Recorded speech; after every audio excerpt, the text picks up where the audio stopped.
The Trump administration vows to give the appearance of fighting injustice. This is just another day.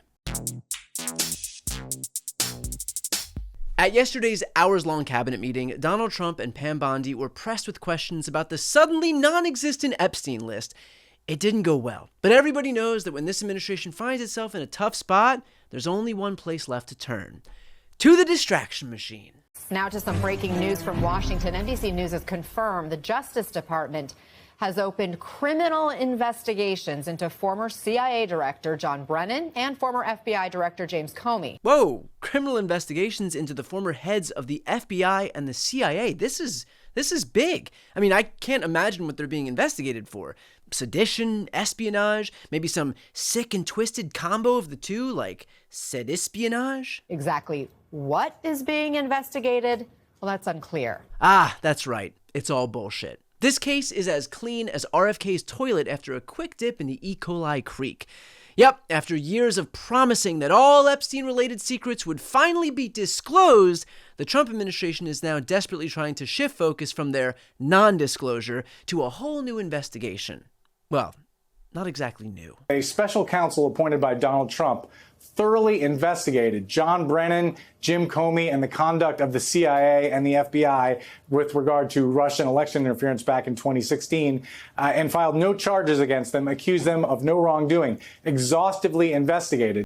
We already did this in 2016. While everybody else was Pokemon going to the polls and debating how they should feel about Harambe, Trump and his first administration investigated these guys and found no wrongdoing. In fact, it wasn't just Trump's White House. Senate Republicans also investigated the matter, and you wouldn't believe what one senator in particular found. The Senate Intelligence Committee, in bipartisan fashion, investigated the origins of that investigation exhaustively. And I want to read you the exact words that were spoken by the acting chairman of the Senate Intel Committee when he was talking about the findings of their investigation. He said every witness interviewed by the committee stated that they saw no attempt to politicize the findings of that investigation, and he added, no probe into this matter has been more exhaustive. Guess who spoke those words? Now Secretary of State Marco Rubio. Oof. Right now, Marco Rubio is furiously trying to get all of his former statements on a one-way flight to El Salvador. But nobody gets distracted by findings of no wrongdoing, so it's time for the minions to really take action. Both of these disgraceful individuals turned against our Constitution and our country. Both Obama's FBI director and CIA director basically knew the Trump-Russia hoax came from Hillary Clinton's campaign, but they both used it to smear and investigate Donald Trump. This is not retribution. This is fumigation. You've had radicals roaming in these institutions like termites. He is fumigating these. He is bringing back integrity and accountability. Wow, someone's trying to get their pest control business off the ground. You know, since you're so focused on fumigation, you might want to start by exterminating that bug up your ass over the Democrats.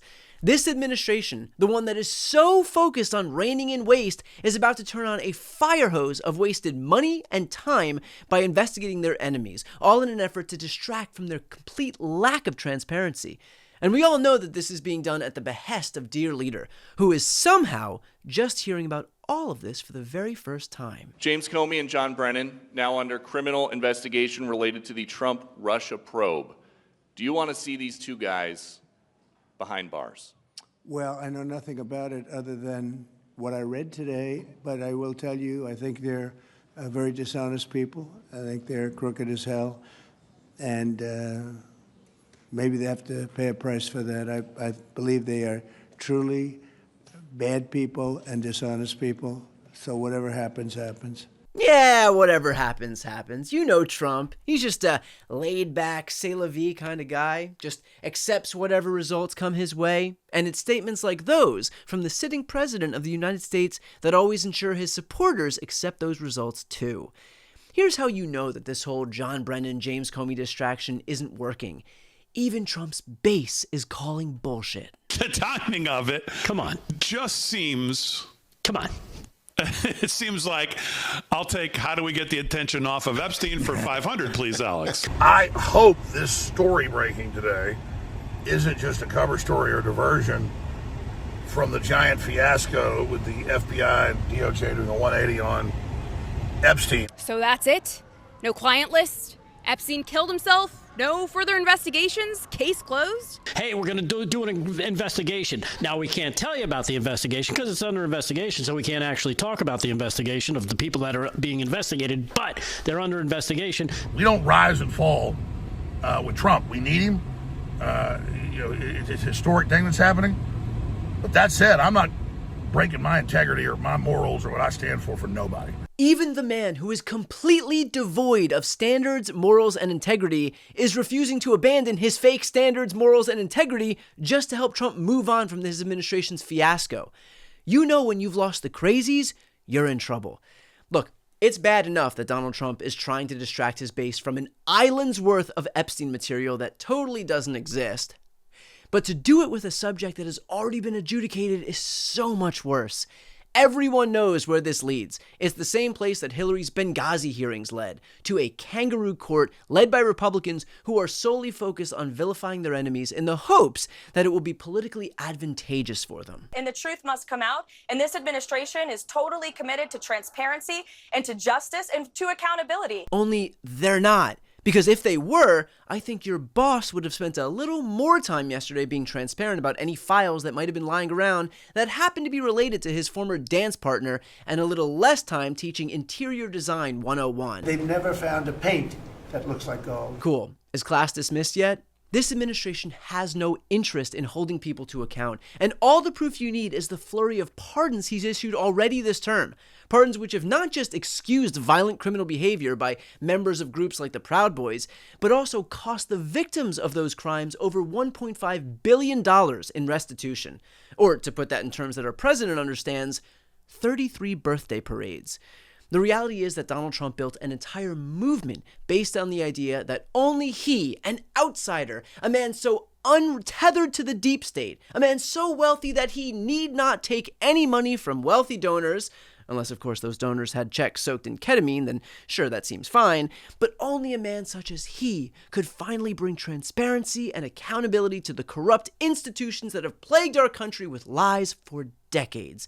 And his most ardent followers championed his cause. The government has been hiding Jeffrey Epstein's flight logs since he committed suicide 4 years ago. There were people on Jeffrey Epstein's island and on Jeffrey Epstein's plane who may not have known they were being recorded. And Jeffrey Epstein may have been recording this, or may not have even known about some of the recordings. You get what I'm saying? Why is the FBI protecting the greatest pederast, the largest scale pederast in human history? Simple, because of who's on that list. Nice catch there, Benny. The greatest pederast? Why is the FBI protecting a top-notch, Hall of Fame, record-breaking legend of a pederast? And why haven't they released his trading card yet? But now that the truth-seeking leader has finally reacquired the power to shine a spotlight on all of his government deception and has chosen not to, where are those ardent followers now? You know a suicide when you see one, and that's what that was. He killed himself. You want me to? I've seen the whole file. He killed himself. I can't believe you're asking a question on Epstein at a time like this, where we're having some of the greatest success and also tragedy. Well, that was interesting. The president is casting himself as a global deal maker turned peacemaker. Well, that was interesting. Jesse Waters moved on from that story faster than Matt Gaetz moves on from women who are old enough to gamble. The guys who literally rose to power by riling up a base over deep state conspiracies are now saying that there's nothing to see here, but here's some Comey and Brennan crumbs, and that should keep you happy. And that is how little Donald Trump and his henchmen think of MAGA voters. I mean, my God, how many more times are you going to allow yourselves to be duped? These Republican officials do not care about getting to the bottom of anything except your wallet to pay for their tax cuts. That is how little they think of you. That's how much disdain they have for you. How much they see you as marks and rubes to be exploited.